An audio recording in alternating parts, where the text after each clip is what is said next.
Good evening, my name is Sue, and I hate video games. Tonight is more Lone Wolf, the video game where you are the hero, by Joe Dever, the man who wrote Lone Wolf. Let's play this game right now. How's everyone doing? As you can see, it is March, and thus we have started on our new bit goal. Last month we destroyed it, which was incredible. Thank you to everyone who contributed. And I hope we can meet it again this month. Let's press any key to get closer.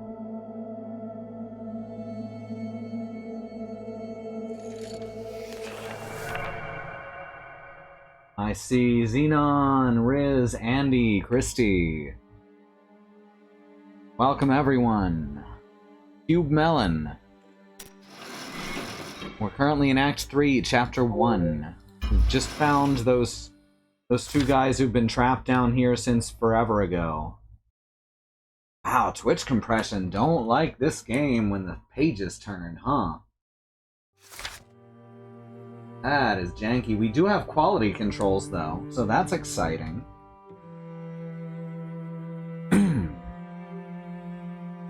You take your leave of the villagers and step out of the chamber, heading into the darkness beyond. The shadowy tunnel leads you to a wide, well-lit junction of passages. For some time, you find no signs of Gyax or Dracarim. No sooner do you think this, than a noise makes you stop in your tracks. You hold back and duck behind the cover of a natural column of rock. Just a second. Warned by the sound of approaching footsteps. I was just thinking that maybe Gyax should be pronounced Jax, because they do sort of represent a malevolent state police. So I was wondering about that, but because I've been saying Gyax the whole time, I think I'm gonna stick with that. Up ahead, a small patrol is passing through the junction. Their dark armor and bestial features are brightly lit in the shuddering flames of their torches. Gygax, there you go. Though they're not heading your way, these tunnels are like a maze. If you do not take them out now, they're likely to just circle around and surprise you later. Here's a picture of a cube. Shadows dance all around them on the smooth stone walls. You may have the element of surprise here, but you will surely lose it if you do not act quickly.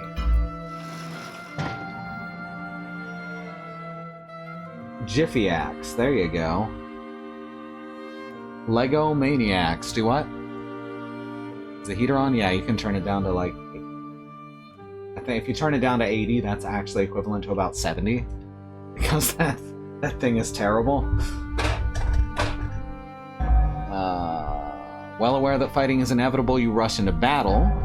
You stay out of sight to take advantage of the element of surprise, or we galaxy brain it, but we don't master this discipline. Yeah, I guess we'll stay out of sight to take advantage of the element of surprise. I'm surprised it's not letting me use camo. You stay behind your cover until the patrol has moved just out of sight. This lets you approach them completely unseen and get behind them after they pass the junction. Though it does mean letting them move further away, you have the skill needed to approach them silently. Under cover of stealth, you reach the patrol and catch them completely unawares. Alright, let's kick some ass. So how's everyone doing?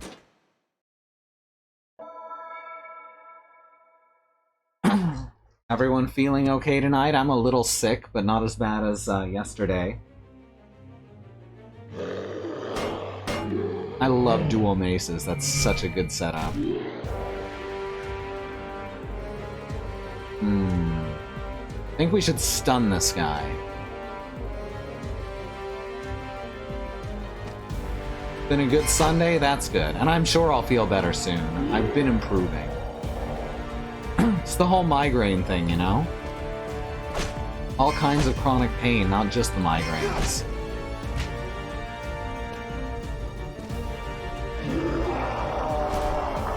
We all suffer from those things in pretty nasty ways. Well, let's see if we can't max out some of these Sommersword things. This should kill at least one of them. It's also gonna unstun the guy, which I didn't think about ahead of time. Oh well. Could be worse.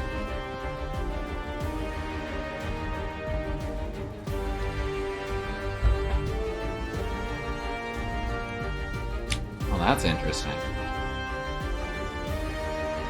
I'm trying to attack this guy. Thank you. If I swat him, will that be enough? One way to find out. Oh, that's definitely enough. And now is probably a good time to use camouflage? Yeah, I think that's good.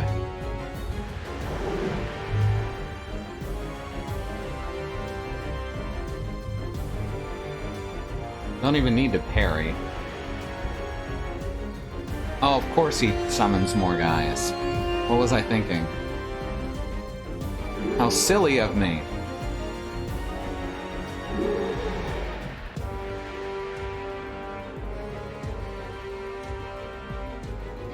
What a waste of a camo. That's alright. This time we're gonna sunder his armor.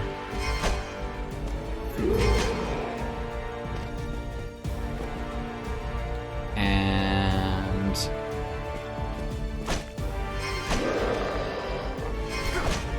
there we go. Perfect. Oh, good stuff.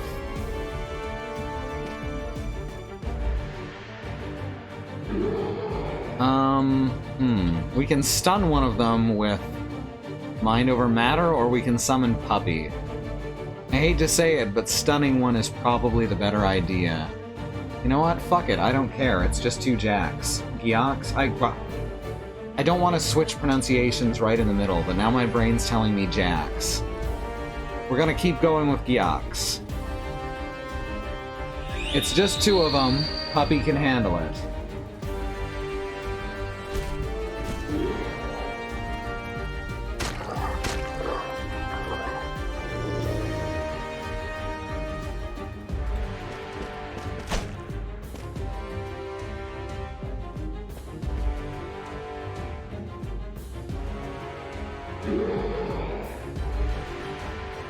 Ow, rude.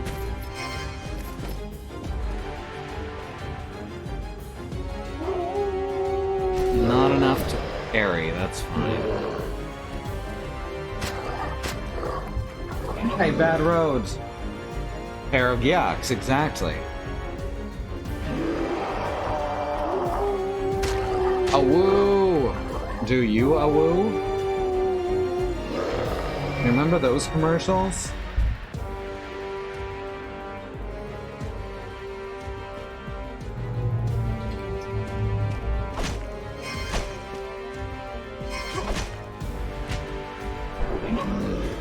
Do yo a woe?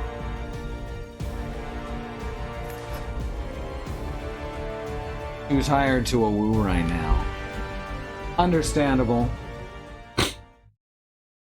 It's okay, I can a woo enough for both of us.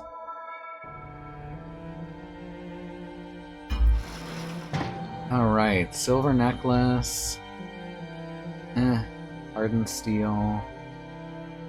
Let's just take them for now. Though the tunnels are a labyrinth of caves, most of them dead ends or caved in, you manage to eventually find one that angles slightly upwards. The wind in this tunnel smells fresher than any other, the scent of a distant forest carried along its breeze. This is the way up and out, the passage that will lead Vaughn and Gun to freedom. You would like to scout a bit further ahead, but you suddenly feel dizzy. You have to lean to the wall and catch your breath. After taking a few steps back the way you came, you feel instantly better. Here's some bats. They are adorable. Upon setting off for the cave, however, you realize that your own trail has been discovered. The blazing light of a torch is approaching fast, and it's too close now to avoid. So that's radiation poisoning, right? You're walking straight into a well-placed ambush. Like, this whole place reeks of radioactivity.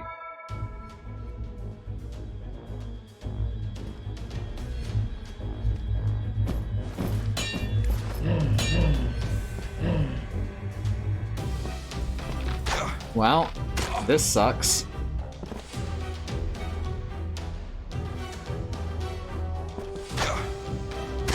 Ow. Well, I'm just dead, huh? Guess not.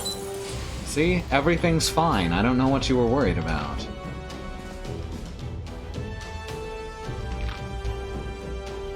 I don't remember how to do this one, but we're gonna try it.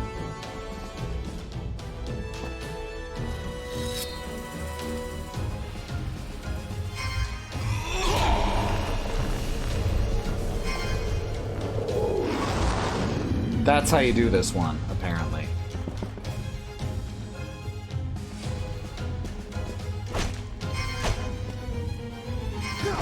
Thinks he can ambush me.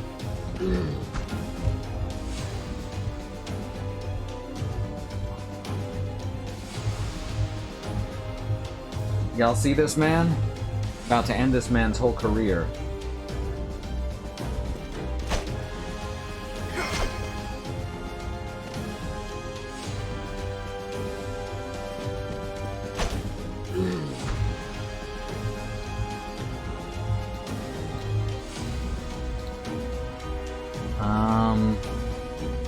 He's probably gonna summon more dudes, right? Unless I stun him.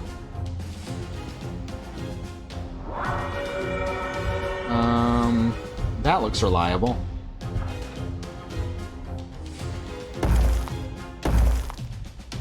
Well, he's bleeding and his armor's sundered, but, I guess that's kind of like being stunned. Dude, your swords are on fire. That's rad as hell.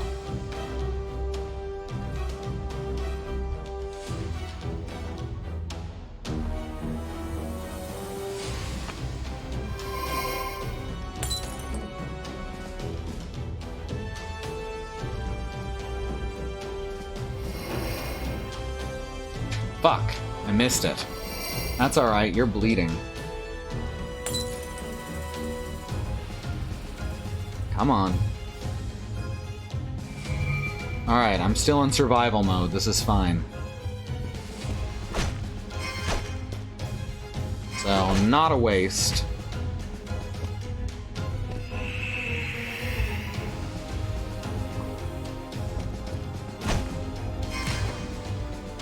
That went well, I think.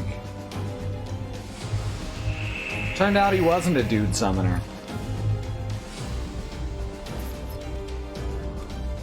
My sword's on fire, how about yours? That's the way I like it and I'll never get cold. Riz, you should be ashamed of yourself. Alright, we got some explosive bolts, some superior bolts, some delicious mushrooms, some delicious bread, and a gold pendant. That's a good pendant. See, they should replace this L with an O, because that's a good pendant.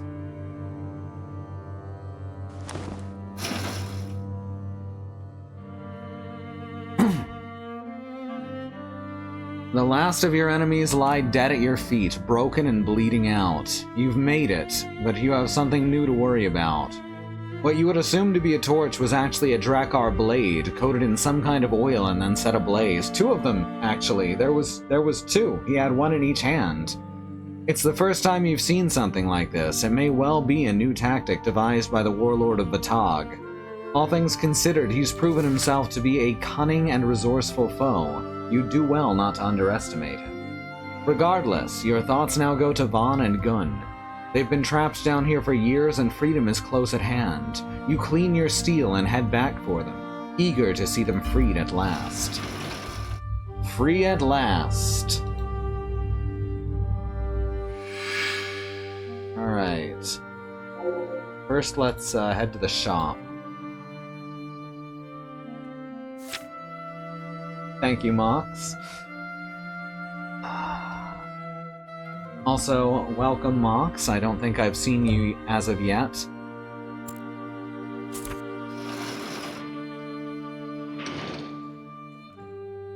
Let's see. We're going to sell Sold Garnet Pendant. And the silver necklace.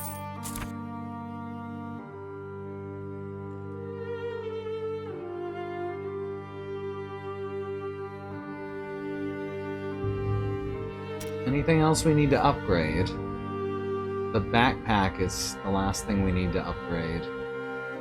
And that costs quite a lot. So we're just going to worry about doing repairs on Smitor and Convertor.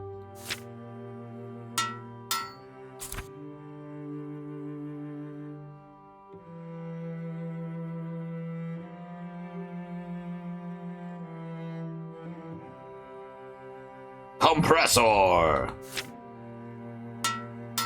OBS has a built-in soft compressor. That's basically the same thing. Is it less expensive than the backpack in Stardew Valley? I couldn't tell you. It's pretty expensive to repair, or to upgrade, rather. That's Ratsy's charm. Let's see. 4 strength, 3 intelligence, 1 crit. That's really good.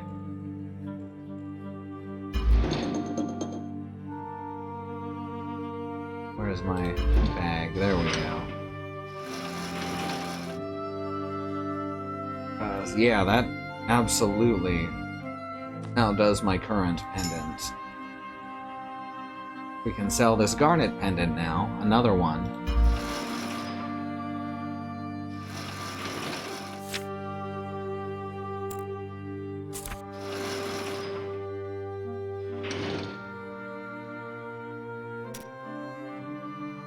Right now...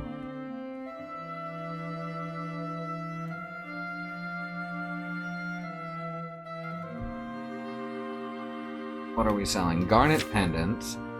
Sell that shit. Might as well see about upgrading the backpack then. 2 king's leather, 3 full grain leather, 2 finest leather. That sounds like it's going to be expensive. Finest full kings 232.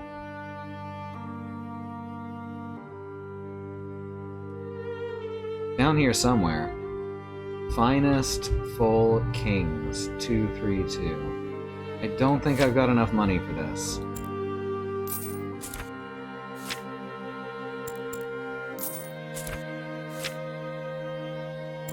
I've got enough money for the ingredients, but then not enough to actually upgrade the backpack. Costs 176. Do we have anything else we can sell for it? Sell Ratsy's charm, but I'd feel really bad about it.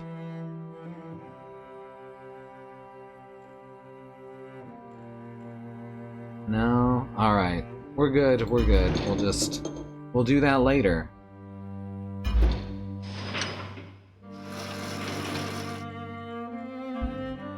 Alright, I should... put stuff in storage. Merchant.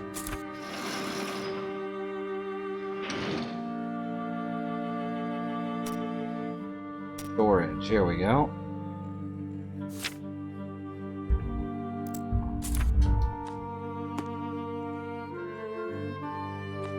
Leather, leather, leather.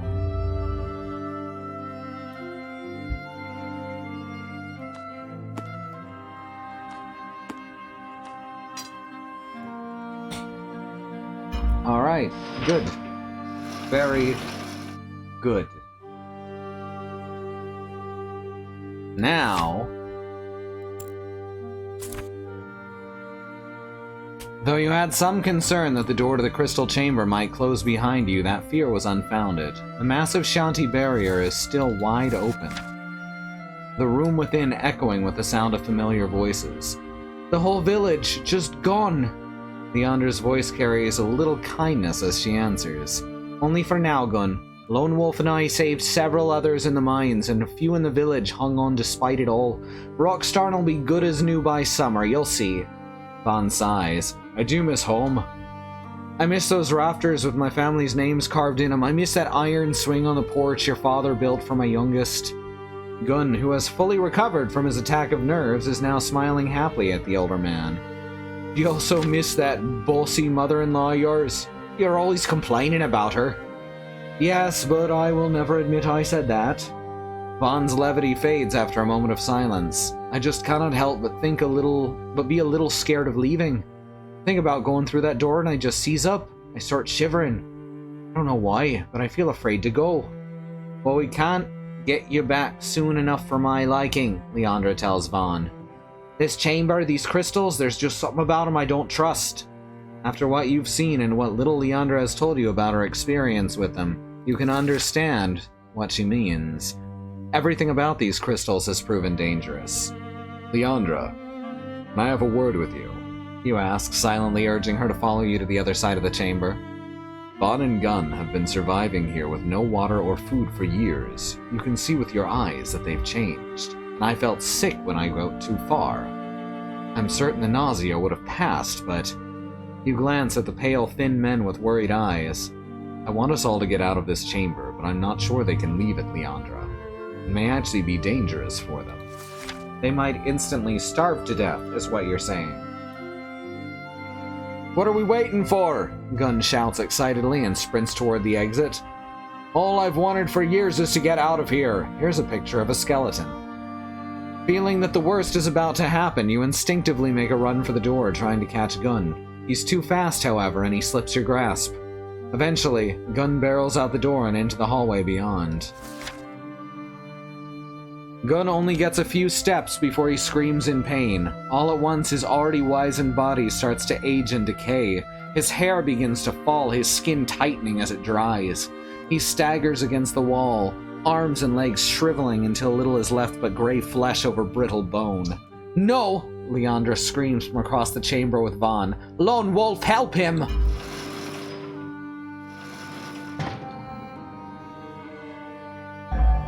We don't have this discipline. Let's just grab him with our brain.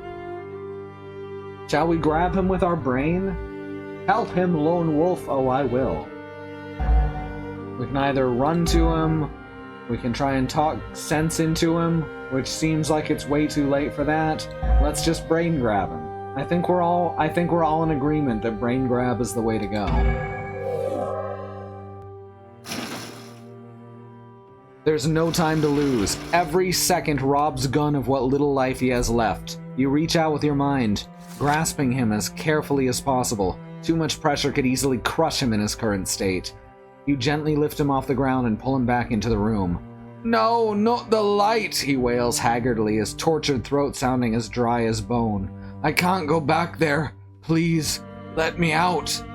Weak as he sounds, the moment he returns to the glow of the blue crystal in these walls, the ravages of time stop and his body is no longer withering away. Vaughn sinks down to his knees next to Gunn, tears in his eyes. His calloused hands fold gently around the younger man that now looks many decades his senior. Always rushing off. Never stopping a second to think, he sobs. I guess I should have listened. Gunn whispers softly. I never listen, do I? Vaughn clings to his frail hand. Shh, save your strength. You can make it. The room, he says, looking around hopefully. The room will save you again. Leandra is kneeling beside the fallen man as well. And there goes... Huh. It was doing so good earlier. Now it's dead. Come on now. Bloody hell, Cox Communications. How are you always this bad?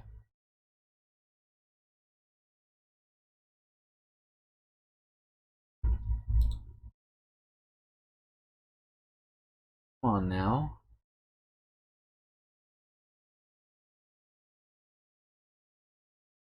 Yeah, alright.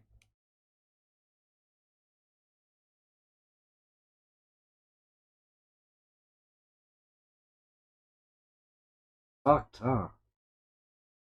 Completely fucked just all of a sudden.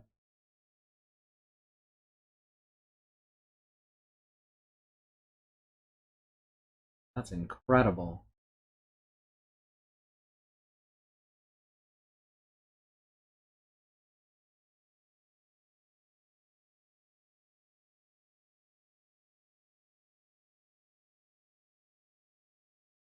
Let's give it a minute. Give it a moment. It'll come back.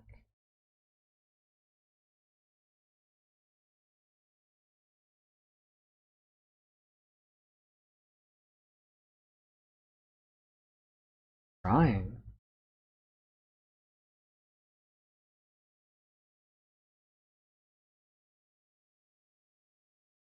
Hmm. Doing fine, and now it's... How wonderful.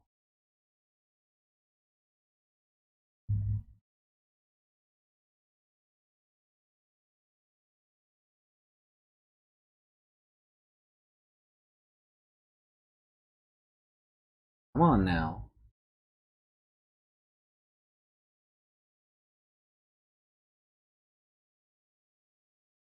There it goes. Maybe it was just a brief interruption. Because now it's back to looking perfect.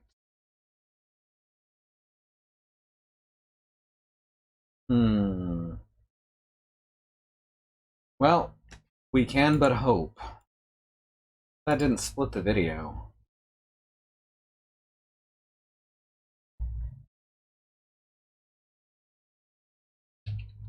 Oh yeah, Cox is fucking terrible. Oh, no. Alright, gonna stay with me now. Alright, we're gonna try to continue.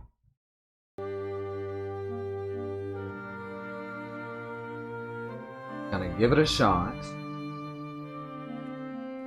Leandra is kneeling beside the fallen man as well. Though his eyes are open and his withered chest is still rising and falling, her expression is grave. She looks up at you in sorrowful silence, shaking her head. You manage to get him back into the chamber, but the damage he sustained is just too severe. Even the healing light of these crystals is not enough to bring him back now. Gunn is dying, and he knows it. No, Vaughn, not this time. I'm going home, he murmurs, his voice starting to fail. Just not the way we imagined. Weak as he is, Gunn manages a small smile for his friend.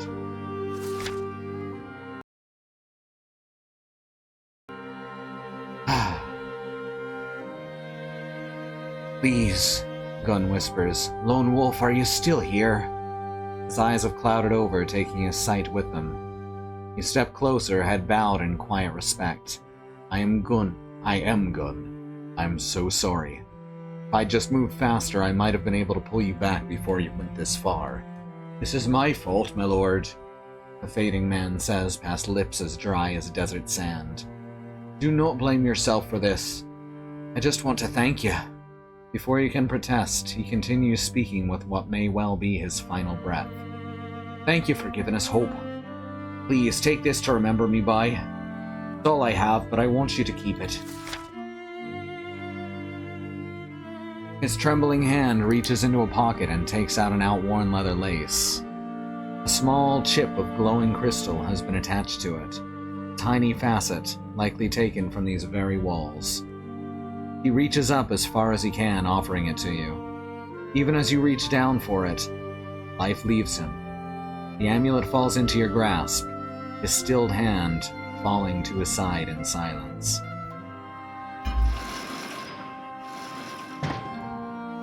Azure Amulet, 450 vitality. I mean, that's not great, but it's yet another thing that I'll never ever sell.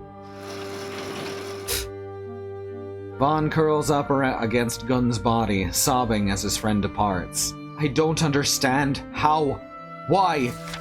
He was healthy just moments ago! He manages to gasp past his tears. You speak in a hushed voice. I think these crystals have been sustaining you for so long that your body depends upon them. As soon as Gunn left the room, the connection to him was broken. Their power failed. And all our years without food and water caught up to him. Vaughn finishes sadly, understanding the nature of this place now. He looks around at the walls, comprehending just what Gunn's death means for him. He can never leave this place. The same power that keeps him alive truly is keeping him a prisoner. I mourn your loss, you tell the poor man, but Leandra and I have to continue on. Our mission is an important one, and we must not delay. Leandra glares, but she knows you're right. We will not forget you, As soon as we're done, I swear I will try to find a way to free you. She hugs Vaughn tightly before standing up. I promise, I will not leave you trapped down here forever. Vaughn nods. He believes she'll try, even if he does appear to have little faith that she will be successful. Achievement unlocked. Glimmering Prison. Resigned, he leans back against the wall beside what remains of his only friend and bids you a safe journey. Unable to do any more for Vaughn, you turn away and somberly leave him in his solitude. Leandra leaves with you, silent for quite some time before speaking again. Perhaps the relics of the Chianti truly are cursed. They only seem to bring misery and pain to those they touch. She shakes her head before you can answer, dismissing the morbid thought. Like you, there's nothing she can do but focus on the here and now. Together, you head through the hallways you cleared, taking the path you had hoped would lead Vaughn and Gun to freedom.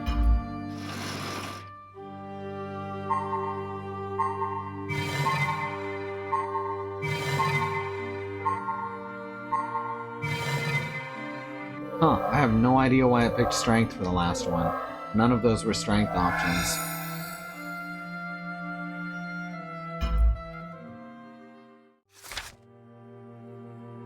Part 2. The Chianti Halls. Though you have a passage that could lead to the surface, your goals require staying down here and exploring deeper. You and Leandra venture past the area you cleared before and continue deeper into the ancient Chianti labyrinth. Silence has lingered for most of the way. Gun's death weighs heavily on you both, as does the idea that the power of this place poses such potential as a great blessing and a terrible curse. The quiet has almost become awkward when you start to sense a power of a different sort. This energy washes over you like waves of shadow, passing your mind and leaving echoes of pain and madness behind. This is a power you have sensed before. You reach out, catch Leandra by the shoulder, and quickly pull her to the closet. To the closest cover you can find. She starts to complain, but as soon as your eyes meet, she understands the situation is dire. Your unflinching glance silences her completely. The quiet comes not a moment too soon. Up ahead, you see a red shape step into the tunnel from a side hall. Clad in robes, the figure is gaunt and gray. You instantly recognize this new foe for what it truly is. Listen to me carefully, you whisper to Leandra. That creature is a Vordak, a being of dark and terrible power. If it finds us, I will not be able to shield you from its foul magic. I have to slay it first, and you have to stay back here. Seems like an inopportune moment for 7 minutes in heaven, but whatever. That would be pulling to the nearest closet, huh? Ooh, lost a few more frames there, but we're still up. Her eyes are shouting protests, but she remains quiet. Once you're sure she will not get into danger, you steel yourself for the battle to come. Never mind.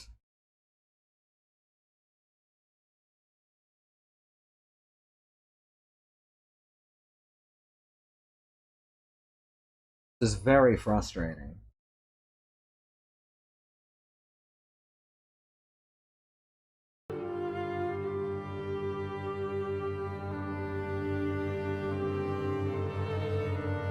Her eyes are shouting protests, but she remains quiet.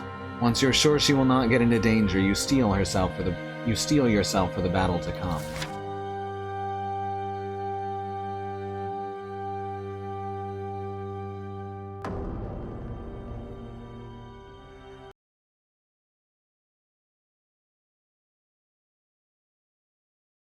I'm not sure that it's functional to keep streaming with this happening. Very annoying.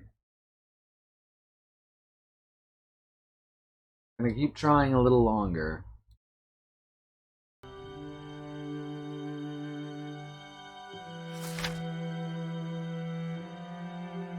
As a predator that revels in superiority over its prey, the Vordak stands defiantly alone and seemingly unprotected in the middle of an empty chamber.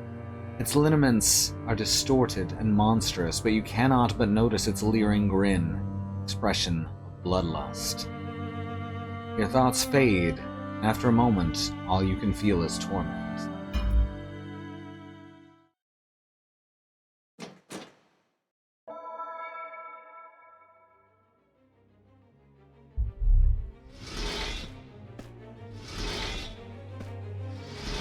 Finally, a new enemy type. I will destroy you, He-Man!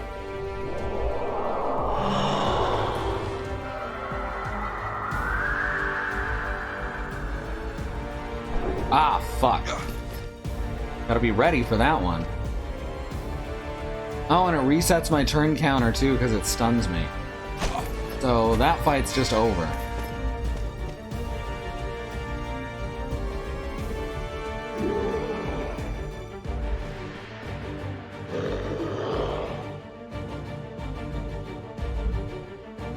Oh, come on.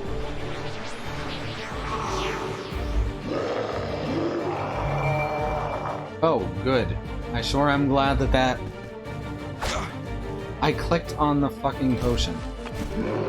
Now I can't use magic.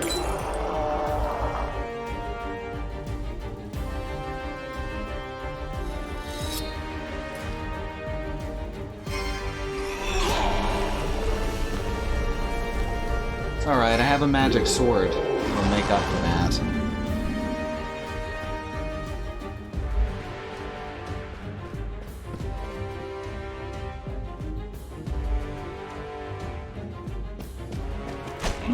Slap him.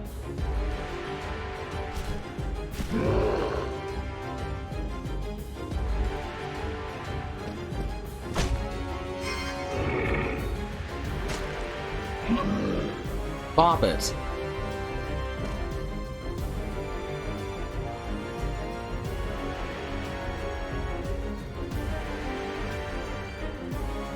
Wow, that looks real dramatic when the stream just goes into slow-mo, huh? I wonder if it's stunnable. Guess we'll find out. It sure... no. It sure ain't.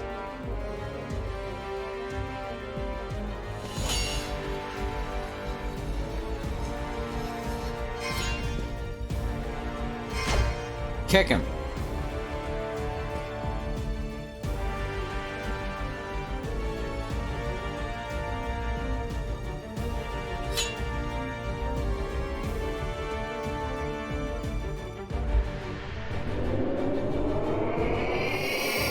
Rude.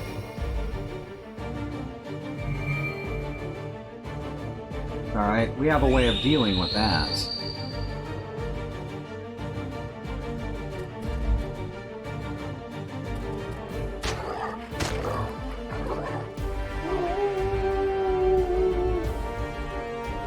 I guess we can sunder his armor again.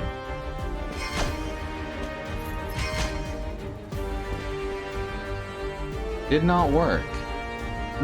Not ideal. Can we set him on fire at least? Sure can.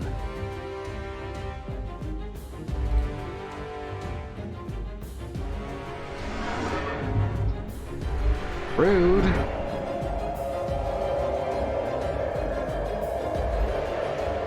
I don't know what you're trying to do, but it's not gonna work. Oh, I see. It was draining my HP that whole time.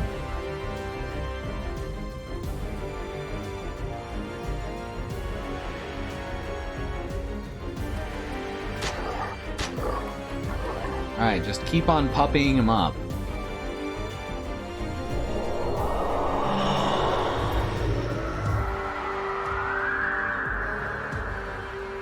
Ah. Fixed it that time, kinda.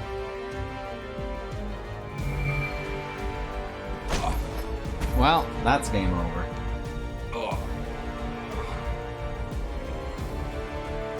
That's harsh. If I don't fuck it up right at the beginning, though, I think we can manage it.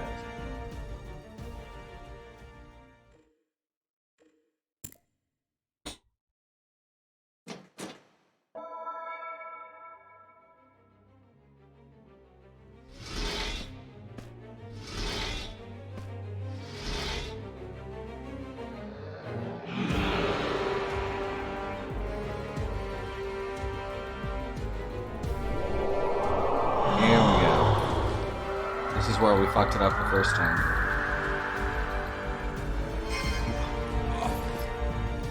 It's very annoying.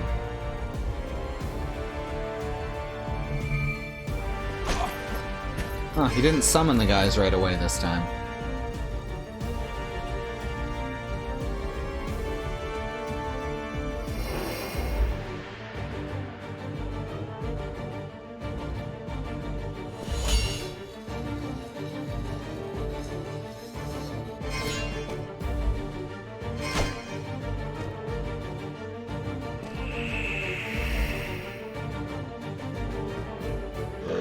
Alright, now I can use my sword attack.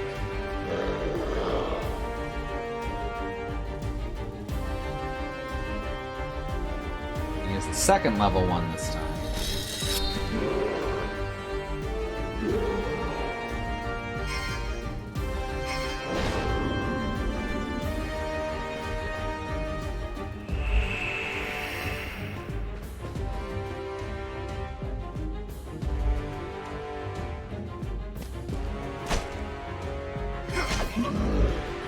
And this is fine. This is going swimmingly.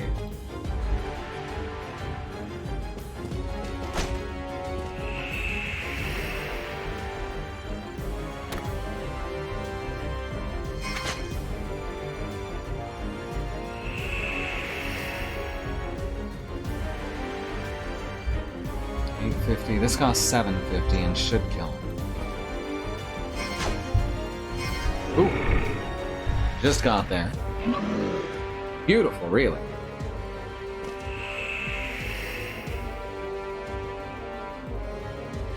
Don't think I'm gonna have enough stamina to parry.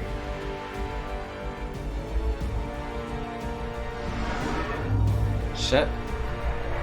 I'm already ready to go.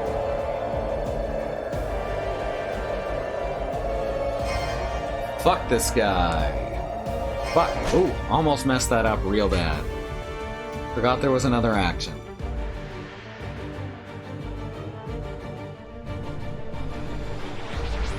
Ah, they're fucker. Oh, now I'm good. Just what I wanted. And now I'm stunned. That's the trouble with difficulty being based around just changing some numbers. It doesn't make it harder, it just gives you more chances to arbitrarily die. And now I'm stunned again, so it's just game over.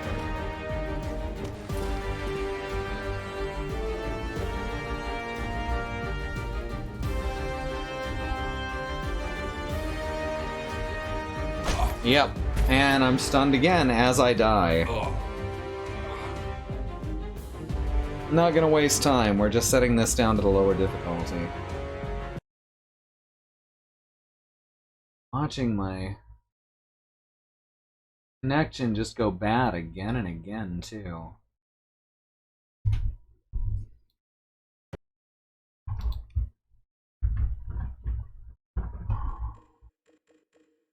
Alright.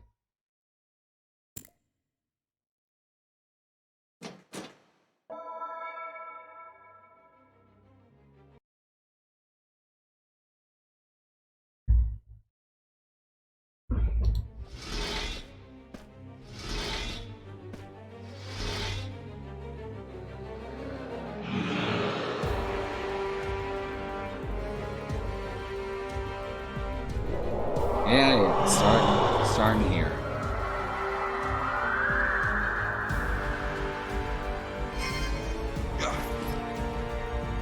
Very irritating, thank you. Stunned? No. Surprisingly not. Survival.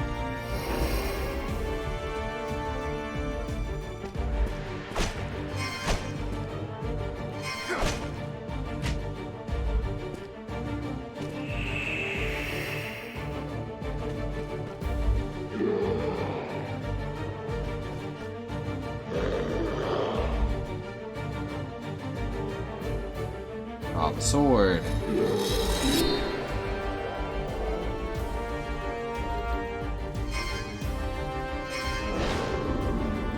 Do some damage.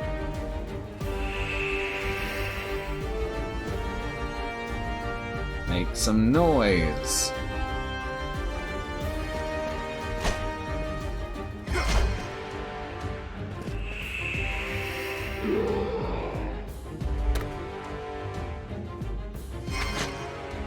Alright, got rid of him.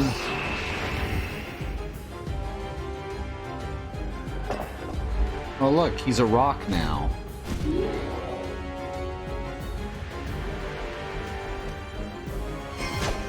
Done this guy. Oh, missed. That's fine. I restored all my all my MP anyway.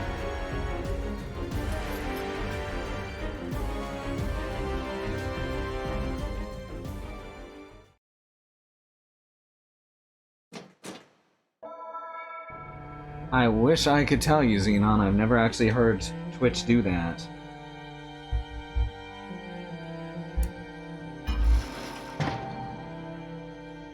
Crystal Filter. Removes all harmful effects, can only be used in combat. Alright. The Vordak recoils from your last strike, screaming in rage as it crumples to the ground. Its body pulses once with profane light, and then burns away into putrid-smelling mist, leaving behind only the rags of a ruined robe and a glowing crimson jewel. Leandra, who had been running up to see if you're injured, spots the jewel and moves toward it. Look! It left something behind. Perhaps it's another Shanti artifact.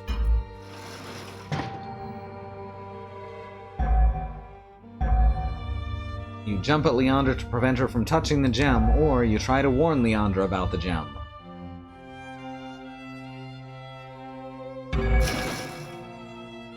You see what Leandra is intending to do even as she kneels to do so. She reaches out toward the red jewel, her hand covered in a piece of scrap leather from her pack. No, Leandra, you say as you move to stop her. That pulse is not Shanti magic. It's the heart. You do not act fast enough to keep her from closing her hand around the gem. The leather scrap instantly incinerates in a burst of flame. Leandra cries out in pain and lets go of the jewel, scrambling back against the side wall. The gem falls to the stone again, landing not with the ring of something crystalline, but with the dull thud of a chunk of dropped flesh. Leandra, you raise your hands in peace. I'm sorry for the rough handling, but you must understand. The crystal is nothing like the others here. You point to the gem on the ground, its sanguine light brooding in the shadows where it rests. That is the very heart of that creature. When a Vordak is slain, it leaves behind one of those, a stone willed with the dark magic of Nar. I carried one for a short time, you tell her, and I still bear the scar. Leandra sighs, embarrassed at her total lack of guile. So, I have to thank you again for saving me. I'm grateful, she admits hesitantly, but I do not have to like how high this tally has gotten, Friar. Despite her tone, Leandra's look is so petulant you cannot help but laugh. She looks momentarily outraged as you chuckle, and then, unexpectedly, her scowl breaks and she laughs as well. Alright, Lone Wolf, she says after a few moments, actually calling you by name. We should press on. She takes a deep breath and starts off down the passageway, leaving the gem behind without another glance. I'm looking forward to the terrible danger ahead where you're helpless and I finally get to save us both. You coming?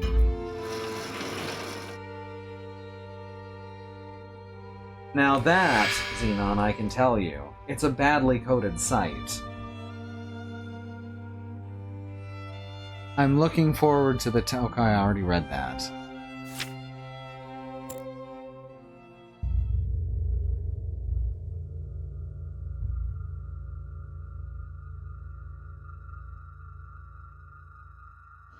Oh no, enemies approaching. Shit.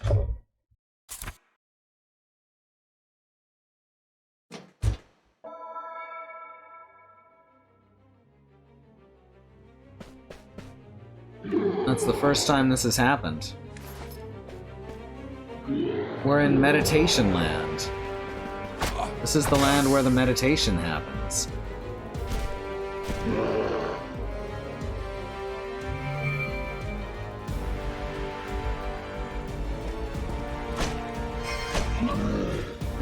Take that, you jerk ass.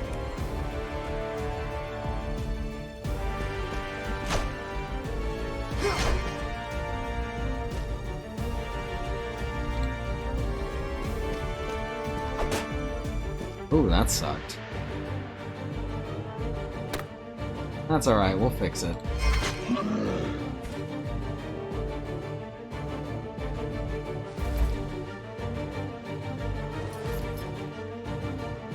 Honestly, I have no explanation for why it uses this particular battlefield for when you're interrupted while doing the thing we're doing. Meditating, that's the one. I have no explanation for it.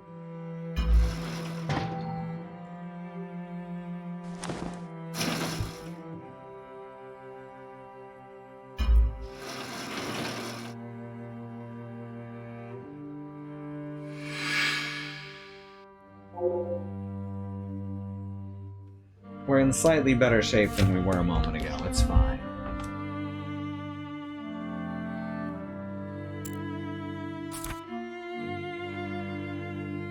The tunnel eventually widens out into a large chamber with a peculiar paneled ceiling. The room also has several interesting carvings within some of the patterns, but you cannot make them out because your vision has started to blur. A terrible scent lingers, something caustic that burns your nose and twists at your stomach. Every sense is screaming at you that the air in here has turned foul. Poison! You gasp. That makes sense. This could be some kind of toxin, something the Chianti used in the creation of the cubes, or a side effect from doing so. Instinctively, your thoughts go back to the bas relief you discovered near the surface. You could not make out the meaning of some of the macabre sculptures you saw then, but things are now getting gruesomely clearer.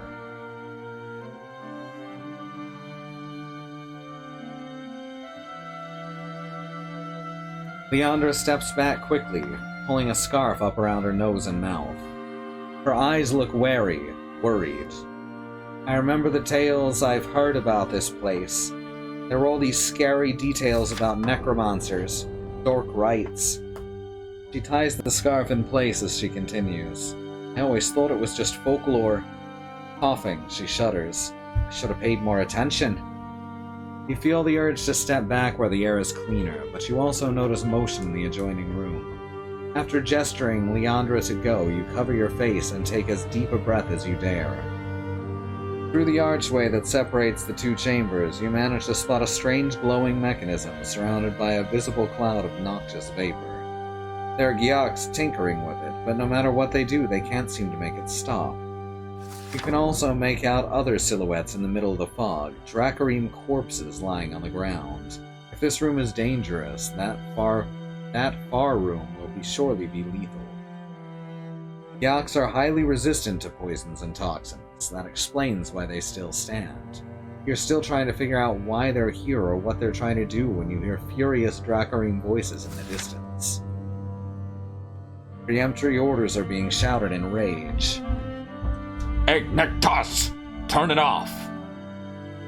As dire as the situation may be, it's clear that in order to get through the next chamber, you'll need to deactivate the Chianti device.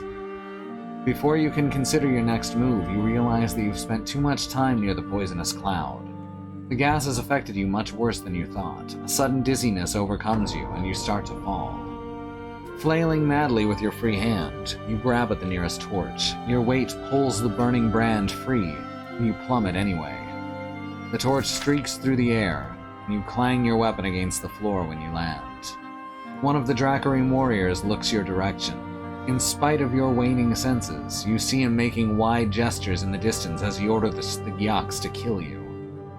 The Gyaks rush to obey, and they charge, eager to take advantage of your weakness. You struggle to rise, knowing that if they reach you before you stand, they will kill you before you can fight back.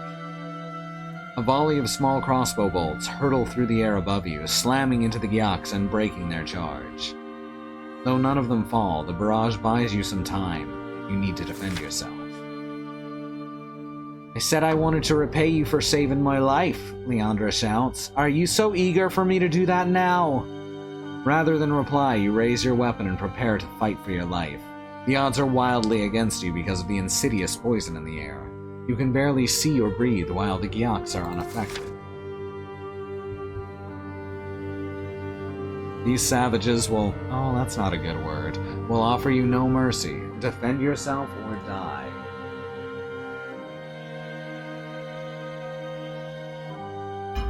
Alright. Let's kick them right in their faces.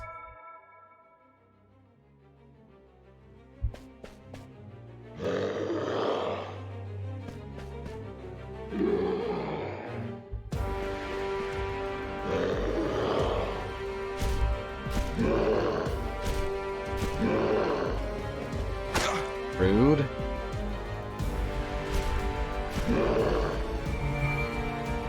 Still rude. Oh, I should put this back on normal mode, huh?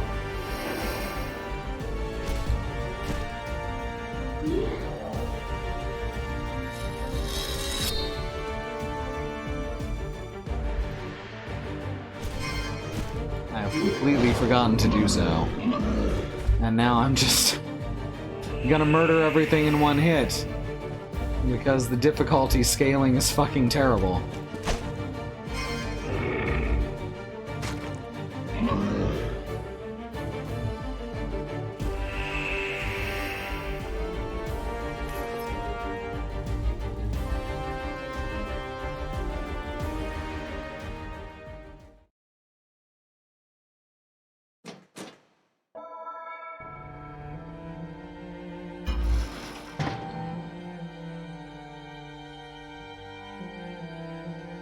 Take all the things. Open the menu.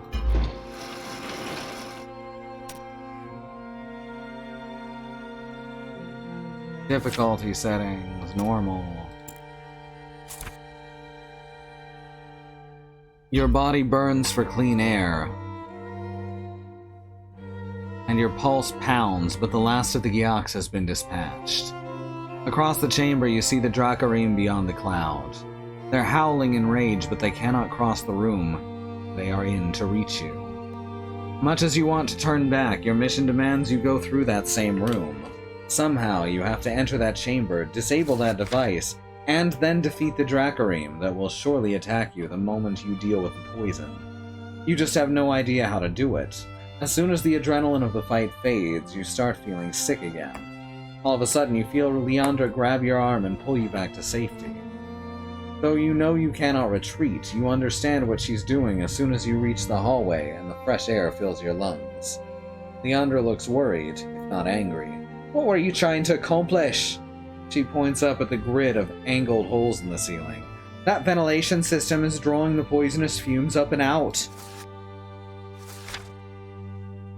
She waves her arms all around. If that was not here, even this area'd be lethal. As it is, this room is still unsafe. You can't just stand there and wait for the poison to kill you. No matter what, we have to deal with that device, you tell her, as once you can speak again. I will go back to deactivate it. You have to trust me. She seems unable to decide, but finally she lets you go. I won't be able to help you again, she says, looking at you intently. Just be careful. You nod and get back to your feet, concentrating on the challenge ahead. You know that once you're inside, you'll only have a few moments to pick a strategy. Make a mistake, that may well be the last chance, the last choice you ever get to make.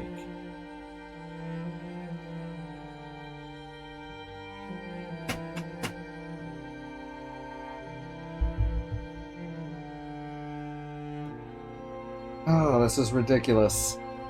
Absolutely ridiculous, and I apologize, because our ISP never will.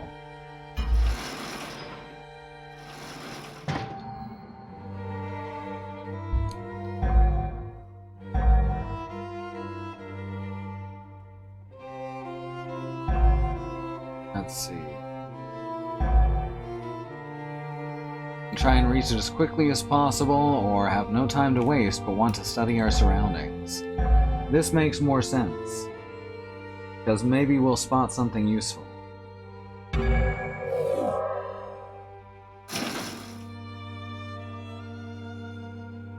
You move cautiously, approaching the chamber with the device and the poison cloud. With every step, you test yourself to see how the toxic air is affecting you. The results are not pleasant. Your senses reel, your lungs heave, and every moment is like physical torture. You do, however, catch a glimpse of a small passage in the right wall of the room. If you hold your breath and run as quickly as you can, you just might make it, avoiding the poison and the Dracarim altogether. It's a risk, surely, but one you'll have to take. You're surrounded by poison gas, but your gamble pays off. You manage to reach the narrow path and escape the fumes before they take you down. The tunnel is utterly dark, but the air is clean and seems completely safe to breathe. Gathering yourself for a moment, you clear your head and start into the shadowy passage beyond.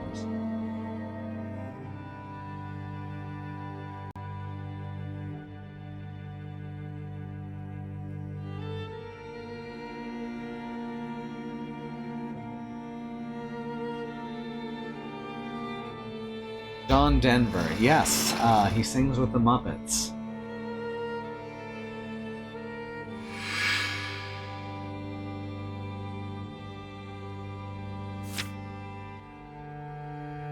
Well, we're not going to meditate here. We're going to go into this tiny side passage. We risked it all to get here. We might as well.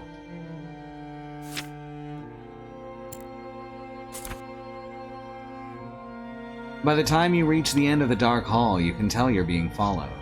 Though you can't see behind you, your other senses tell you that it's not a Drakkar or Gyak behind you. The footsteps are too quiet, and the scent is human, with no trace of dark iron to it.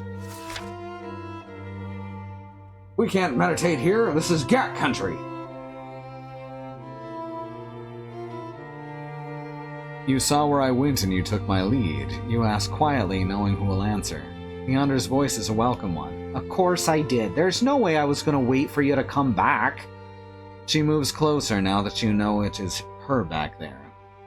Together you enter a small room. Its looming walls carved from stone the color of deep black shale. So, black. You must not be too far from the surface here, and the sun must have risen outside. You know because a blade of light makes its way through the cracks in the ceiling, giving you some relief from the darkness. Though you can see nothing until your eyes adjust, there's another scent here. You and Leandra are not alone.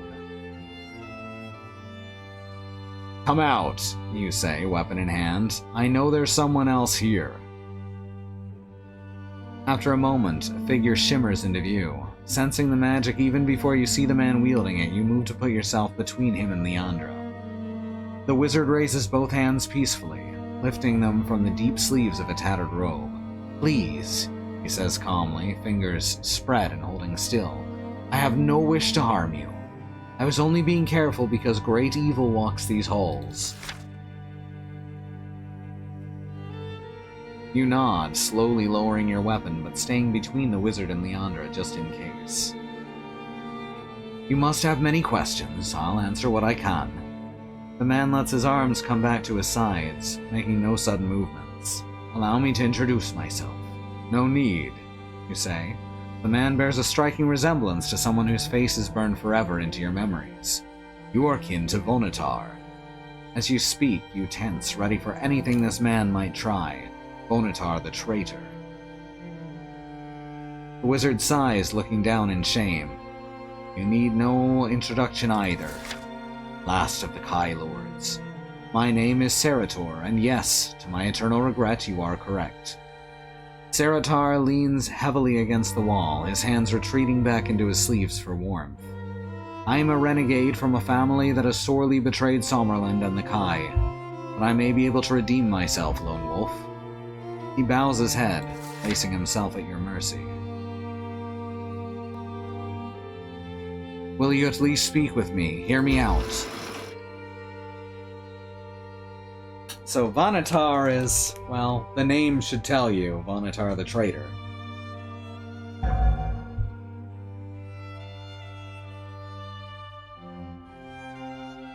From Vanatu? No, I don't think so. I think that's mostly where relatively affordable medication comes from.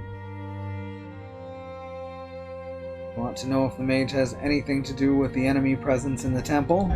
Or you ask Saratar how he reached the temple and why. That sounds good to me. Reluctantly, you accept the mage's offer. Leandra is dubious as well, but a curious look has appeared in her face. As you wish, Saratar. Make you no promises, but I will hear you out. First tell me, why are you here? How did you reach this place and stay alive when so many others have tried and failed? Magic, Saratar answers with a soft smile, a faint glint of pride in his tired eyes. The gift of magic's always been strong in my family, and I'm no exception.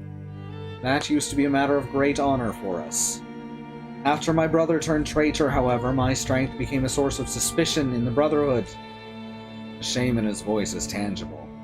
I left to try and find a way to reclaim my good name and restore the reputation of my house. I searched for a long time before discovering this place. Fortunately, while my travels have been exhausting, they were not fruitless.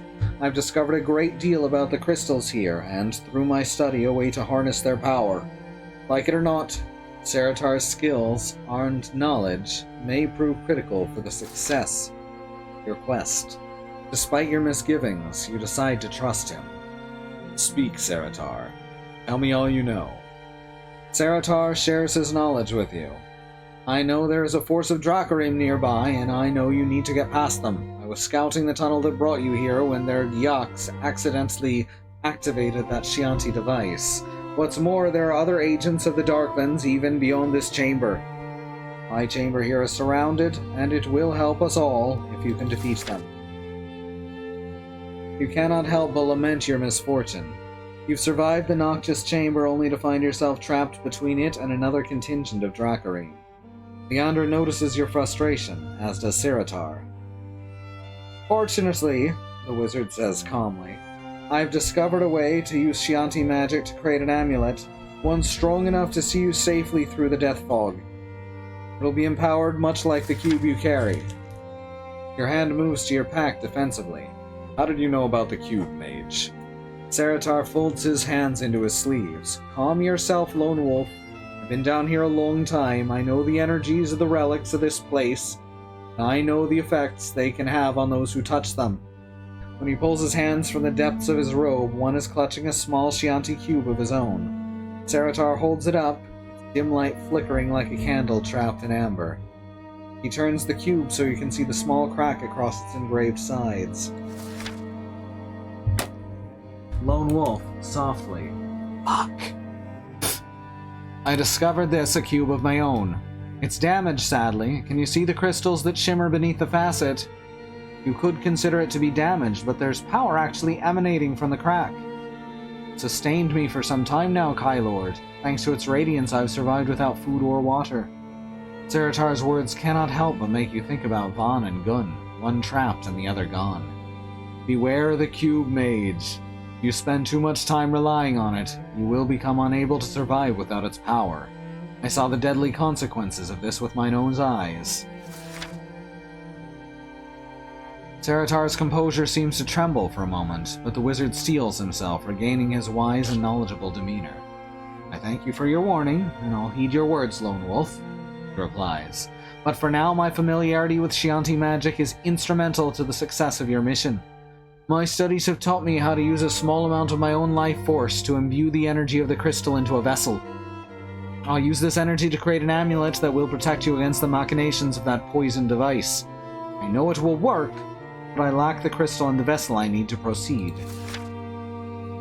You nod slowly, having expected something like this all along. That's where I come in, is it not? Some task you cannot perform yourself.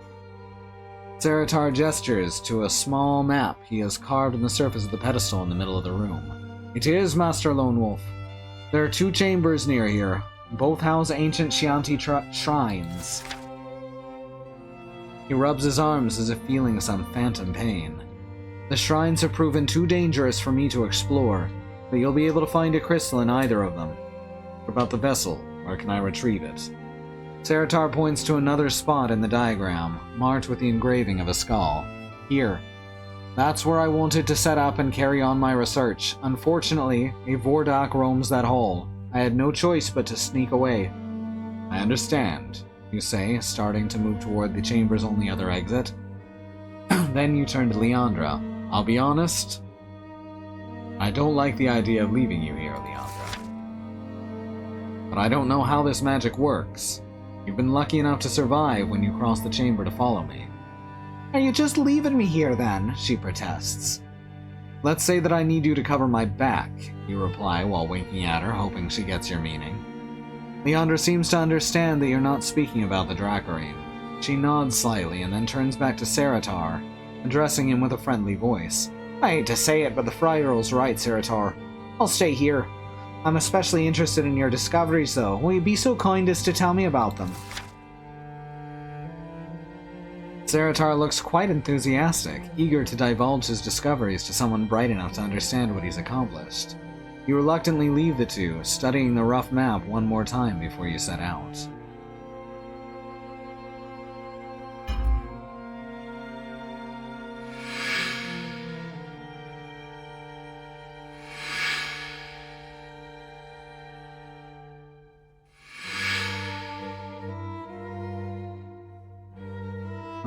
Alright, I'm gonna take a quick BRB.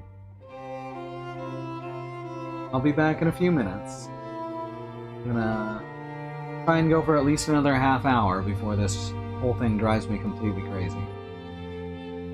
So don't go anywhere. I'll see you soon. And we're back. Need to meditate right now? Probably not. No, not really. Question marks, or or Chianti Archives. That's a good question, Marks. Let's head to the archives first and see what happens.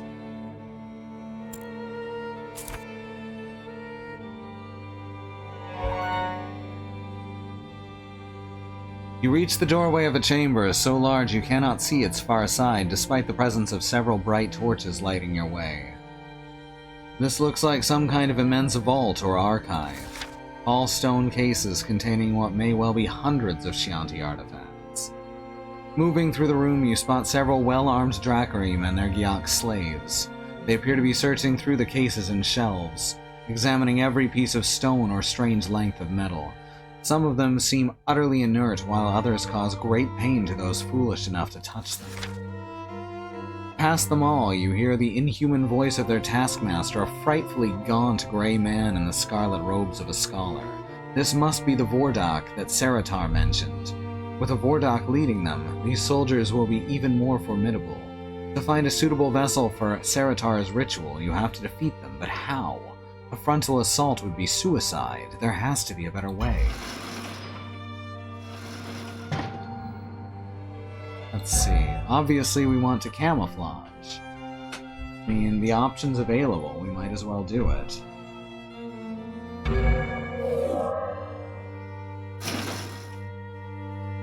The groups of enemies in the vault are at least moving in easily predictable patterns, and the tall cases offer many opportunities to hide. Using your skills at stealth, you slip from one case to the next, creeping through the Vordak with every step, but the clap of your ass cheeks keeps alerting the guards. Though Vordaks are powerfully psychic, this one is completely focused on the stone text in its hands. You reach it without being sensed, and manage to land a single well-placed blow completely by surprise. The Vordak staggers forward and crashes through a shelf. When it turns back to you, its gaze is burning with hatred. Meanwhile, everyone else in the archives is alerted by the sudden noise, and before you can slip away, they rush in to attack.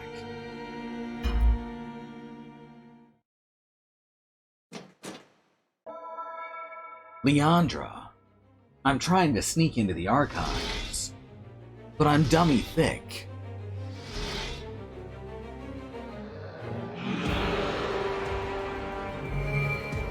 I wonder, is camouflage gonna work on this guy?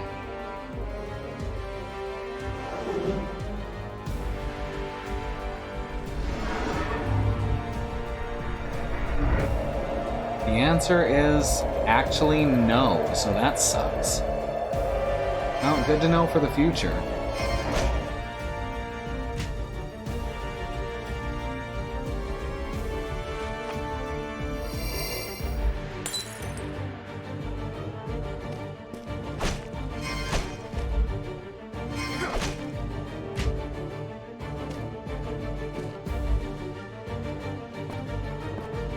Motherfucker. I have this feeling that these Vordax are going to be basically impossible on normal mode.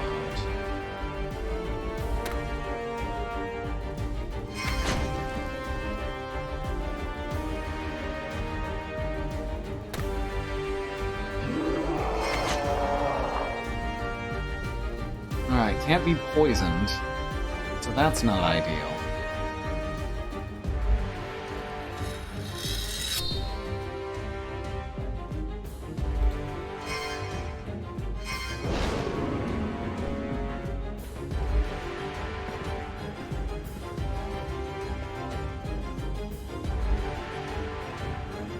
Oh, might actually be able to beat him. Booyah! Oh, fuck, messed that up. I was so excited that I'd actually fucking killed it. Now the question is, can I beat the other ones?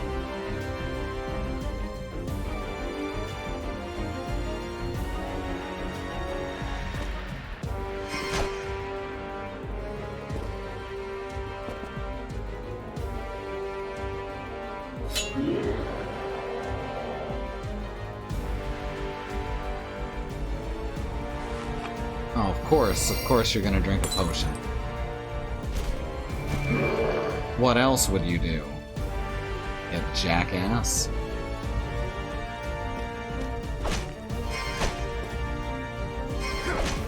There we go. Ah, this time. Mmm, good stuff. Ah, that's delicious. I'll drink all of your delicious blue fluid.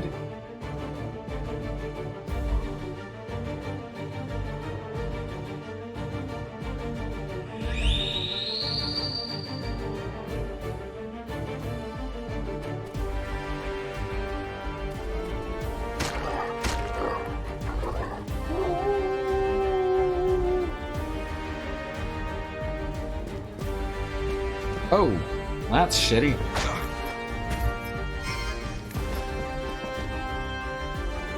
No worries. We'll always have Paris.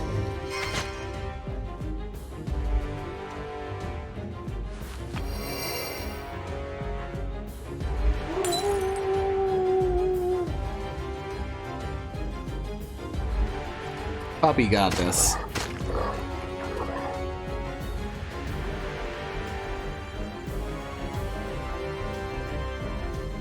Oh, come on. So rude. So rude. Brah.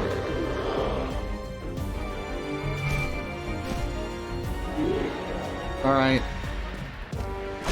Finish off the big guy.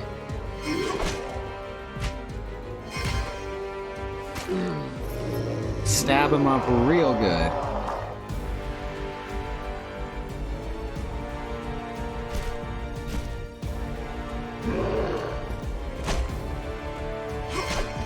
Slap the shit out of his pal.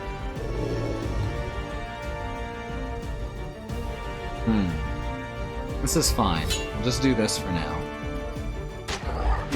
Puppy takes him out.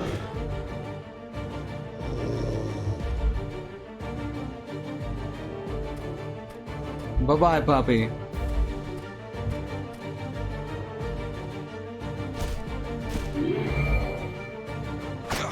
Really? Right after I stop parrying? What an asshole.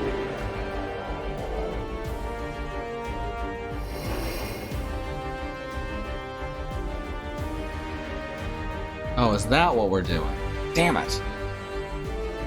I was just like, oh, I can break that guard. That's no problem. There we go. I can break that guard.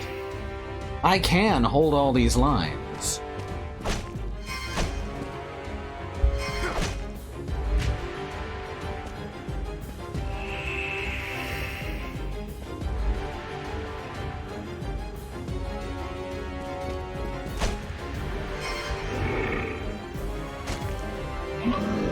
Hey, Victus!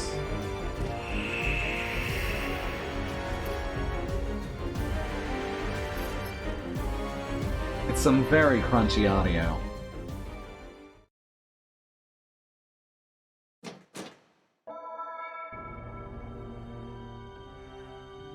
Speaking of crunchy...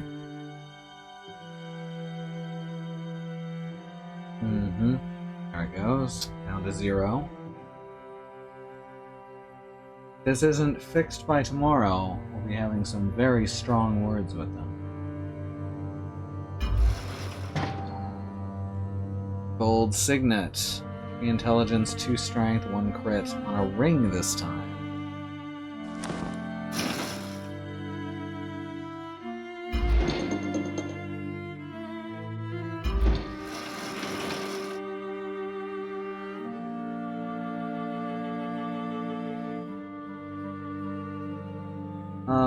Basically multiple times a day, B, yes. Also welcome.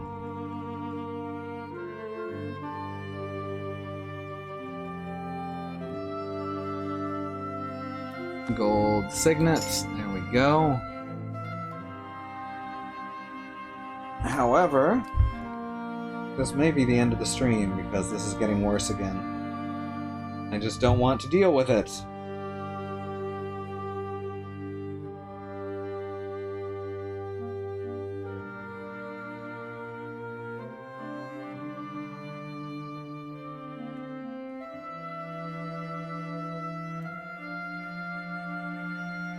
Oh, this is ridiculous.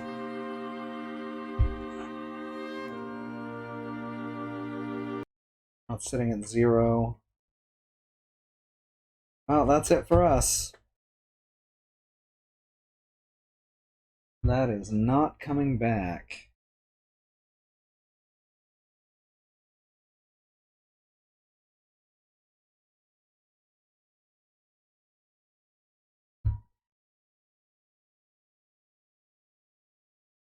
Alright, well, if anyone can still hear us, I apologize. I've got to call it early tonight. This is,